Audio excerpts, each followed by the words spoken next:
Assalamualaikum warahmatullahi wabarakatuh. Alhamdulillah rabbil alamin. Alhamdulillah al-fatahil alim alladhi arsyada man istafahu min ibadihi bit-ta'allumi wat-ta'lim wa ja'ala al-'ilma sababan najati wal fawzi biz-zulfa 'inda al-malikil 'azim. Wassalatu wassalamu ala man arsalahu Allahu hadan ila siratal mustaqim wa ala alihi washabihi al-faizin min suhbatihi wa tiba'i bil khuludi fi daril baqa'i wan na'im. Alhamdulillah di malam hari ini kita bisa kembali melanjutkan kajian tafsir kita bersama kitab Fathul Qadir karangan Imam Syaukani di tafsir surah Al-Ghasyiyah. Mudah-mudahan ini bagian daripada mengamalkan hadis Nabi man salaka tariqan yaltamisu fihi ilman sahalallahu bihi tariqan ilal jannah. Wa fi riwayatin wa fi hadisin akhar may yuridillahu bi khairan yufaqihu fid din. Siapa yang Allah kehendaki kebaikan terhadap dirinya, Allah pahamkan ilmu agama. Qala al-musannif rahimahullahu taala wa nafa'ana bi 'ulumihi wa bikum fid dharain amin. Tafsiru suratil Ghasyiyah di berikutnya ayat 17. Afala yanzuruna ilal ibili kaifa khuliqat. Sebagaimana sudah kita bahas di pertemuan sebelumnya, Al-Ghasyiyah ini memuat beberapa tema. Nah, yang tema semalam, tema pertama itu waktu awal-awal hal ataka haditsul Ghasyiyah, itu tentang hari kiamatnya. Lalu mulai ayat 4 sampai ayat 16 itu kisah neraka lawan surga. Neraka itu kayak apa? Yang semalam tasla naran hamiyah tusqa min ainin aniyah. Minuman neraka kayak apa? Minuman makanan neraka kayak apa? Lalu surga juga, di surga itu kayak apa? Kayak itu. Kondisinya kayak apa? Nah, itu habis. Lalu yang bagian terakhir ini bahasanya ayat kauniyah, ayat tentang alam. Kayak apa kita mentadaburinya. Afala yanzuruna ilal ibili kaifa khuliqat. Apakah tidak? Artinya itulah. Nah, bahasanya menyatukan ini. Kayak coba pikirkan. Nah, itu. Yanzurun pikirkan. Afala yanzuruna ilal ibil. Pikirkan kayak apa tuh al-ibil, unta. Kaifa khuliqat. Kaifa khuliqat. Bagaimana diciptakan. Nah. Ibil ini, nah itu. Hiya ghalibu mawashihim. Sangat apa ya? Sangat dekat, sangat dipahami oleh orang-orang Arab. Unta ini binatang yang sangat dipahami oleh orang Arab karena sangat berfungsi bagi mereka di saat itu, di masa itu, bahkan sampai sekarang itu. Cuma di masa itu jelas fungsi unta ini sangat banyak, dan itu yang jadi pertanyaan atau jadi bahan renungan yang harus direnungkan oleh orang-orang ketika mendengar ayat ini. Afala yanzuruna ilal ibili kaifa khuliqat akbaru ma yushahiduna minal makhluqat. Jadi di Arab waktu itu binatang paling ganal yang awal dilihati setiap hari itu unta. Kayak itu. Gajah bakjar. Ya, gajah memang ganal, tapi bagi orang Arab gajah ini termasuk binatang yang kada hidup di sana itu. Jadi sesuatu yang aneh lah itu. Makanya waktu pasukan bergajah sampai ke Mekah itu, atau di perjalanannya lah Abraha tuh, orang-orang takutanan karena memang gajah ini binatangnya ganal dan bebuhannya kada familiar melihat gajah. Bingung apa nih kan? Ya mungkin kayak kita melihat kanguru ada di sini. Kayak kita melihat koala ada juga di sini. Aneh. Ya kan usah kali-kali di sini kita mana ada orang bisi unta. Nah, aneh apa? Nah, orang Arab kayak itu juga. Jadi unta ini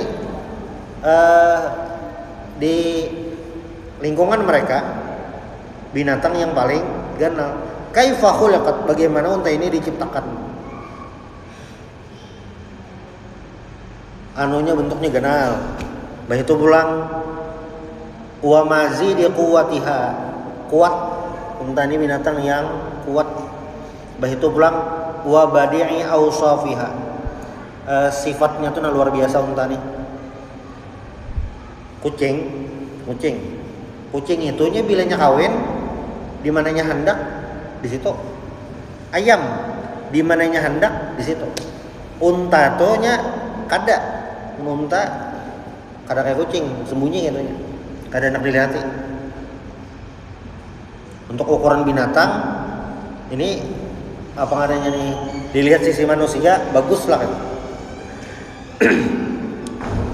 Makanya unta ini dapat gelarnya Safinatus Sahra. Safinah itu kapal, as-Sahra itu padang pasir. Kapal padang pasir. Kenapa? Karena unta adalah binatang yang tahan di padang pasir. Tahannya kada minum, tahan berjalan jauh. Jadi kondisi geografis tanah Arab yang begitu sulit terbantu atau sangat terbantu dengan binatang unta. Perjalanan jauh pakai unta kawan. Makanya dipakai gesan pertanyaan di ayat ini itu. Pikirkan bujur-bujur nah, ini ada binatang yang luar biasa gitu. Ciptaan Allah Subhanahu wa taala kayak apa unta nih. Membantu ibadah lawan manusia macam-macam. Susunya Hawa diminum atau macam-macam. Dan unta ini juga kawa membawa barang banyak. Untuk masa itu ini multifungsi benar. Menua ini kan banyak pilihan kita, bawa barang banyak. Barang banyak kayak apa enak pindahan misalnya membawa barang banyak, ya banyak pilihannya. Walaupun jelas pilihannya mobil gitu. Tapi ya banyaklah pilihannya. Belanja masa itu unta. Afala yanzuruna ilal ibili kaifa khuliqat. Ini mikirkan lah.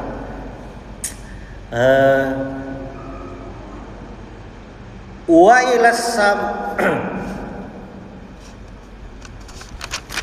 ilas samai kaifa rufi'an. Dan langit bagaimana ditinggikan, tinggi daripada bumi. Pikiran langit itu nah. Masjid kita ada langitannya ya perlu tihang. Tapi langit Allah Ta'ala ada perlu tihang. Itu hal yang luar biasa ciptaan Allah Subhanahu wa taala. Langit itu nah. Jadi bandingannya hal-hal yang sangat dekat itu. Makanya ada ngaran ibadah yang bentuknya berpikir, yaitu tafakur. Apa yang ditafakuri? Nah kayak ini Pak. Langit, wah ini bagusnya tuh. Apa Allah matur? Kayak apa nih binatang luar biasa. Jadi kalau kita perhatikan hewan itu selalu ada fungsinya dan ada rantai makanan, lawan ada tugasnya masing-masing. Kalau kita membuang sampah, terutama sampah yang hancur kayak tulang lah itu, atau sayur-sayur itu, kita buang ke tanah, itu sudah ada binatang yang siap menguraikan. Misalnya buruk bang jar ke tanah lah, jadi apa ngarannya nih, pupuk itu. Sudah Allah atur itu. Ini kekuasaan Allah Subhanahu wa taala. Tadi kan unta, ini langit pulang. Apalagi unta itu kakanakan kawa menarik unta. Jadi kau dikendalikan kakanakan. Kan unta ini binatangnya ganal, tapi walaupun dia ganal, kakanakan itu kawa mengendalikan unta. Artinya ini binatang sangat membantu manusia. Kakanakan pun kawa memanfaatkan unta. Kadang ngalih diatur, nyaman aja itu. Karena tidak semua binatang bisa dikendalikan. Kan binatang ini membantu manusia. Ada juga yang jenis membantunya kalau dimakan. Ada yang jenisnya membantu aktivitas manusia, ya kayak unta tadi, membantu aktivitas manusia. Karena tidak semua binatang bisa dikendalikan. Ada apa ngarannya nih? Ada kan ngarannya sirkus. Di sirkus itu kadang menampilkan hewan-hewan buas. Tapi hewan buas ini sudah terlatih, sudah dikendalikan manusia. Nah itu gesan hiburan lah, gesan hiburan. Walaupun kan mungkin pas melatihnya itu ya dipukul-pukul jual kan. Tapi intinya binatang sirkus itu walaupun buas berarti bisa dikendalikan. Awak itu. Apakah semua binatang? Ada. Serigala itu adalah binatang yang tidak bisa dikendalikan. Makanya ada ungkapan singa memang raja hutan, tetapi serigala tidak pernah main sirkus. Karena kalau dikendalikan serigala tuh. Nah unta ini nyaman bener dikendalikan, sangat membantu. Amun hidup kawa gasan tunggangan. Nah itu. Bila mati disembelih kawa dimakan. Nah nyaman benar. Susunya kawa diminum. Bahkan ada riwayat menyebutkan jadi pas rombongan siapa itu? Di tengah jalan kehausan benar, banyu habis, apa nan digawe? Unta disembelih. Kenapa jadi disembelih? Dagingnya dimakan, banyu dalam awaknya tuh nah masih kawa diminum. Banyak di dalam awalnya masih diminum lagi. Ini bermanfaat benar atau? Langit ya jual itu. Dua dah, unta, langit. Apalagi yang perlu kita pikirkan? Ya, ini tafakur tadi. Jadi misalnya di antara orang Muslim ada yang tipikalnya tuh ketujuh berpikir. Nah, Rajak bilangnya guru di sekolahan tuh di kelas tuh nah. Tuh kawan melihat potensi anak murid nih. Ini bagusnya kayaknya di olahraga, ini bagusnya di sini, bagusnya di sini. Nah, ada tipikal anak-anak yang pemikir, nya apa juga pikir. Bermainan biasa-biasa aja. Tujuh pikirnya tuh. Tujuh pikir. Nah, yang ketujuh pikir kayak ini diarahkan ya Pak, memikirkan ciptaan Allah Subhanahu wa taala. Bagaimana unta, langit, Batu bilang wa ilal jibali kaifa nusibat. Bagaimana gunung itu nusibat betajak. Alal ardi betajak. Rasikhah mursah rasikhah. La tamidu wa la tamilu wa la tazul. Gunungnya betajak kada beguyang-guyang pisit. Kada beguyang-guyang pisit. Kayak apa? Gunung yang Allah ciptakan kada beguyang pisit. Batu bilang apalagi wa ilal ardi kaifa sutihat. Bagaimana bumi dihamparkan. Ini yang ayat ini afala yanzuruna ilal ibili kaifa khuliqat wa ilas samai kaifa rufi'at wa ilal jibali kaifa nusibat wa ilal ardi kaifa sutihat. Nah, empat macam makhluk Allah Subhanahu wa taala ini adalah hal-hal yang luar biasa. Kayak apa kita cara beribadahnya? Ya tafakkur tadi. Kayak apa bumi ini, kayak apa Allah aturakan. Bahkan kita kan banyak meninggal di kubur. Kita bilanya meninggal di kubur. Kita nih.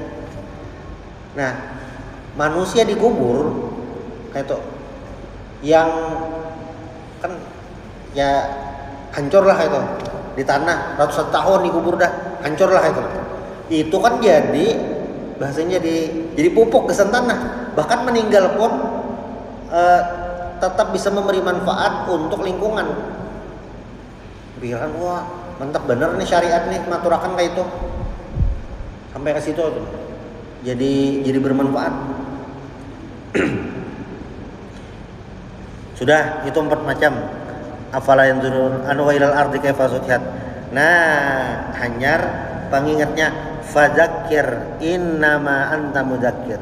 Fadzakir fa'azzim fa'idhum ya Muhammad.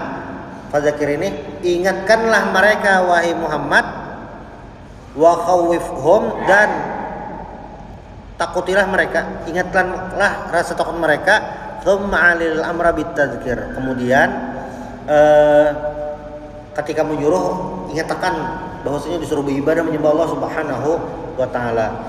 Jadi di surah Al-Ghasyiyah ini adalah ketika di awal menyebutkan hari kiamat, neraka, surga, lalu mengingatkan tentang betapa luar biasanya alam, luar biasanya unta, langit, gunung, bumi, itu supaya mereka orang-orang saat itu ingat, sadar bahwasanya mereka adalah makhluk Allah Subhanahu wa taala yang harus beribadah. Nah, itu tugasnya. Innama anta mudzakir.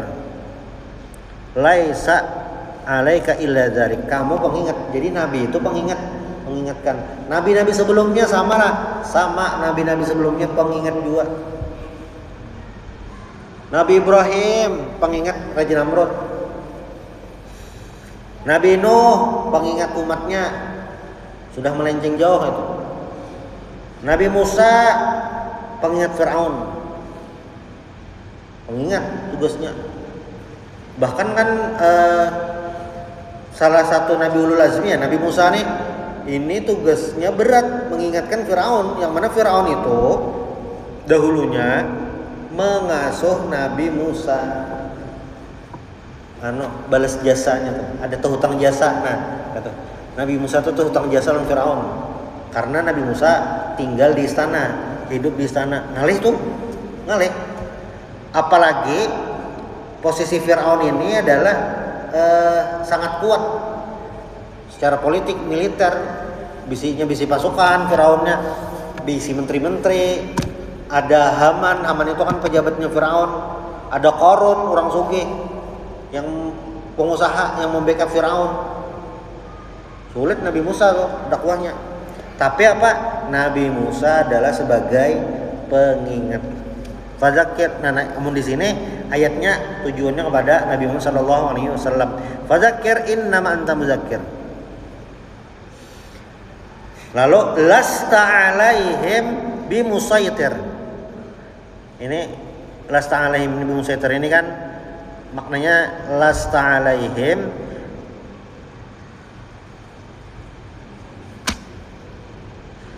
bimusaitirin hatta takrahahum alal iman. Asalnya kan itu, tapi ayat ini dimansukh lawan ayat apa? Oleh ayat 5 surat Taubah, faqtulul musyrikina haitsu wajadtumuhum. Nah, dinasakh kayak gerang. Jadi kayak ini. Jadi situasinya waktu ayat ini turun, itu kan Nabi masih di Mekah. Ayat ini kan Makkiyah nih. Ya Allah Ta'ala kan, wahai Muhammad ingatkanlah mereka. Tapi lasta alaihim bimusaitir. Tapi kamu sebenarnya bukan pengendali mereka. Jadi Nabi Muhammad hanya mengingatkan, tapi tidak bisa mengendalikan. Cuma ayat lasta alaihim bimusaitir ini dinasakh itu dihapus, diganti. Jadi ayat ini apa ngarannya dinasakh, pemberlakuannya diganti. Apa ayat gantiannya? Surah At-Taubah ayat 5, faqtulul musyrikina haitsu wajadtumuhum. Disuruh membunuh orang-orang musyrik yang ada hakun beriman. Situasinya berbeda sudah. Kenapa bisa kayak itu? Ya itulah ayat nasakh. Ayat nasakh. Sama kayak kan perintah sholat asalnya 50 kali, dinasakh jadi 5 kali. Waktu perang Badar. Jadi sebelum perang Badar tuh kayak ini perintahnya, bilanya musuh 10 jangan buka, lebih buka. Jadi misalnya ini sekong, musuhnya 20. Nah itu ya kemudian hendak buka karena lain terseimbang. Tapi bilanya musuh 10 itu haram buka gitu. Nah itu dinasakh, dikurangi gitu. Jadi 2 aja kan. Baik itu pulang 2 atau 3 lah. 2 rasanya. Batu pulang kayak puasa itu asalnya bilanya malam kada boleh berhubungan badan. Jadi siangnya puasa, malamnya kada puasa, tapi tetap kada boleh berhubungan badan. Akhirnya dinasakh, malam bulan puasa boleh jima berhubungan badan, itu dinasakh. Nah ayat lasta alaihim bimusaitir ini dinasakh juga di surat Taubah. Illa man tawalla wa kafar. Illa man tawalla wa kafar. Lakin man tawalla 'anil wa'd wa tadhkir wa yu'adzibuhu Allahu al-'adzab al-akbar. Nah, maka akan dapat siksa dari Allah Subhanahu wa taala mereka itu al-'adzab al-akbar, azab yang sangat besar lah. Apa gerang itu? Huwa azabu jahannam ad-daim. Azab neraka jahanam yang selama-lamanya. Nah, jadi ketika sudah dipadahi diingatkan, maka bilanya kada hakon, mereka akan merasakan azab yang besar, azab yang luar biasa, yaitu azab neraka jahanam ad-daim yang lawas. Karena mereka di dalam neraka khalidina fiha abada. Ibarat nalah kada usah dipadahkan selama-lamanya. Nerakanya nalah kada usah dipadahkan selama-lamanya. Itu ngeri bener dah. Mbah bang yang di ayat semalam tasla naran hamiyah. Masuk neraka itu di dalamnya itu ya panas benar sudah. Masuk nerakanya tuh jana kondisinya panas benar. Minumannya panas benar, makanannya berduri. Di situnya aja ngeri bener lagi. Ngeri dah, apalagi ditambah azab nerakanya ini khalidina fiha abada, selawasan. Oh ngeri bener nih. Fadzakir, nah maka ingatkanlah. Jadi kalau kita perhatikan di Al-Quran ini banyak ayat-ayat yang menyuruh kita berpikir. Jadi bilanya apa nih, kita nih nalah ketujuh berpikir macam-macam, memikirkan yang ayat-ayat kayak ini, atau pokoknya memikirkan tentang ciptaan Allah dan kata itu bagian daripada ibadah. Walaupun sambil duduk kada mah apa-apa jar, mengatik tasbih kada, mengaji kada. Jangan salah, tafakur itu juga bagian daripada ibadah. Mikirkan gila jar. Di dunia sementara kayaknya ada akhirat. Gila, ciptaan Allah ini luar biasa. Bayangkan di dunia ini misalnya ada ayam, nah kayak apa makan ayam? Ada kau makan ayam? Atau ayam itu ada tapi kada kawa di haragu. Kada kawa juga makan ayam, kalian menangkap. Kenapa Allah menciptakan ada kucing? Oh ini kesan memburu tikus, kesan makan tulang-tulang sisa-sisa. Oh iya. Tapi jar kami nukar whiskas kesan kucing. Nah itu kan ulang kisahnya. Oh, jadi ada pohon supaya ini macam-macam. Oh, itu ibadah. Ngaranya tafakur. Nah ayat-ayat itu banyak menyuruh kayak ini. Dan kalau kita perhatikan banyak binatang yang disebutkan dalam Al-Quran, dan binatang ini menjadi ibrah, jadi pelajaran. Misalnya kayak an-nahl. Nahl itu kan lebah, lain tawon, lain lah lebah. Di surah Nahl itu kan ada bunyinya tuh ini lah. Wa auha rabbuka ilan nahli anittakhidhi minal jibali buyuta. Dan Allah mewahyukan kepada an-nahl, ilan nahl, kepada lebah, anittakhidhi minal jibali buyuta. Gunung itu jadi rumahnya. Gunung jadi rumahnya itu. Berarti mulai sarang sekitaran gunung. Bunyi ayatnya itu. Wa minasyajari wa mimma ya'rishun. Tsumma kuli min kulli tsamarat.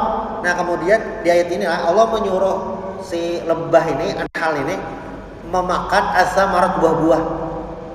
Tsumma kuli min kulli tsamarat. Fasluki subula rabbiki dzulula. Summa yakhruju min butuniha, kemudian keluar dari perut lebah ini syarabun mukhtalifun alwanuh. Syarabun itu minuman, mukhtalifun alwanuh itu macam-macam warnanya. Kan yang keluar jelas madu, cuma kan madunya ini macam-macam, tergantungnya di mana berdiam. Madu Kalimantan beda lawan madu di Arab, karena makanannya lain, tergantung makanan. Fihi syifa'ul linnas.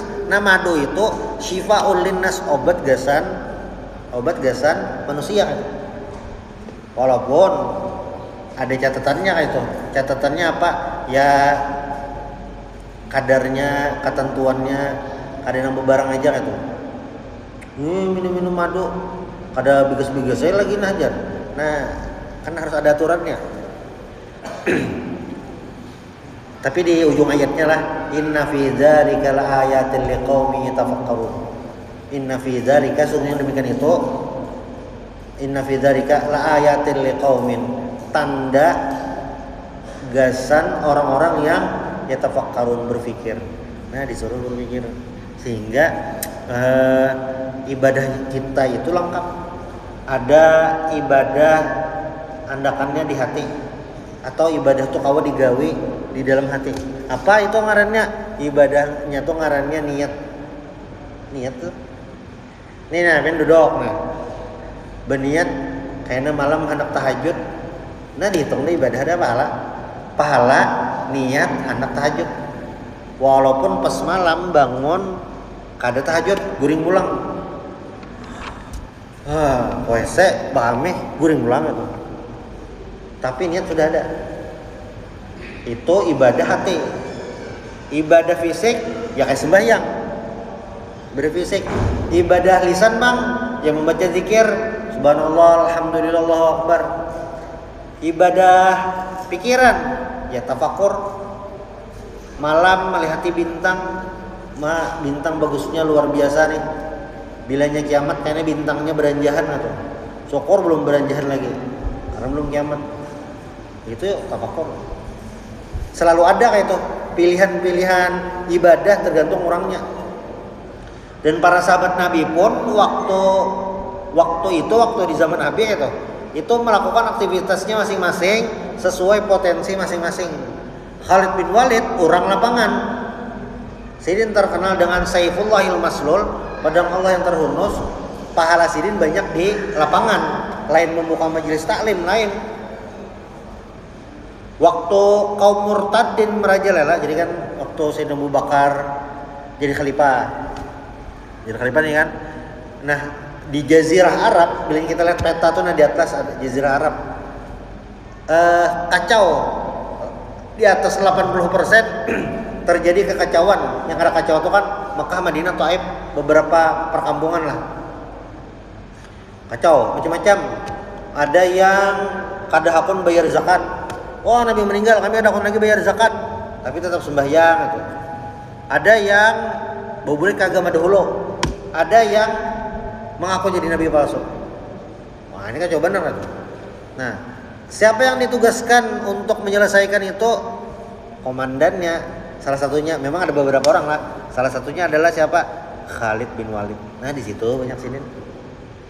Lain manu majelis taklim, lain pulang itu. Nah, mikirkan, ada nih kesempatan ibadah. Jadi ibaratnya tuh seorang manusia nih nah, kada mungkin ada hobi ibadah. Tapi yang ada itu ibadahnya atau membanyaки pahalanya sesuai posisi masing-masing. Ini kita majelis taklim, kalau majelis taklim apa ngarannya nih? Pahala majelis taklim ini dua. Yang memberi lawan yang menerima kan. Bayangkan orang datang sini, orangnya kadedaan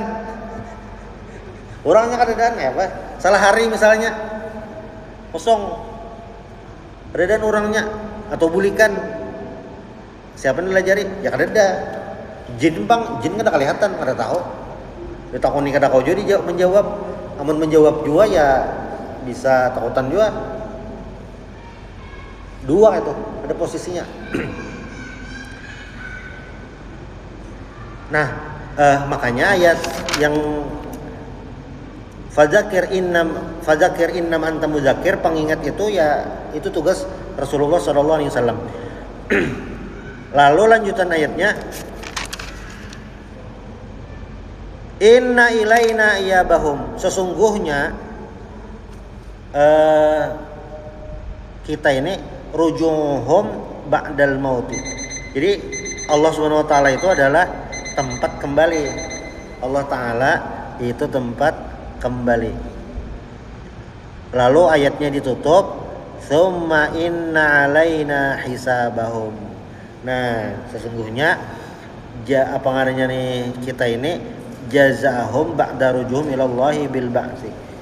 Karena balasannya sesudah kembali kepada Allah Subhanahu wa taala dengan dibangkitkan. Karena dihitung imbah dibangkitkan itu.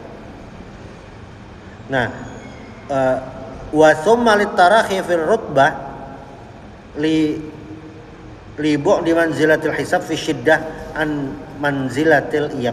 Jadi antara penjelasan kembali kepada Allah lawan kaina dihisab itu lebih menakutkan. Kaina dihisab, kaina dihitung. Summa inna alaina hisabahum. Dan apa ngarannya nih, di ayat ini memang disuruh kita berdoa supaya dimudahkan hisab. Allahumma hasibni hisaban yasira, hisaban yasira. Minta dimudahkan hisab, syukur-syukur masuk surga bi ghairi hisab. Kayak di hadis Nabi, karena ada kayaknya 70.000 umat Rasulullah SAW yang masuk surga bi ghairi hisab. Itu minta halal minta ridho. Selanjutnya kayaknya tafsir surah Al-A'la. Subhanallah bihamdik asyhadu an la ilaha illa anta astaghfiruka wa atubu ilaik. Al-Fatihah.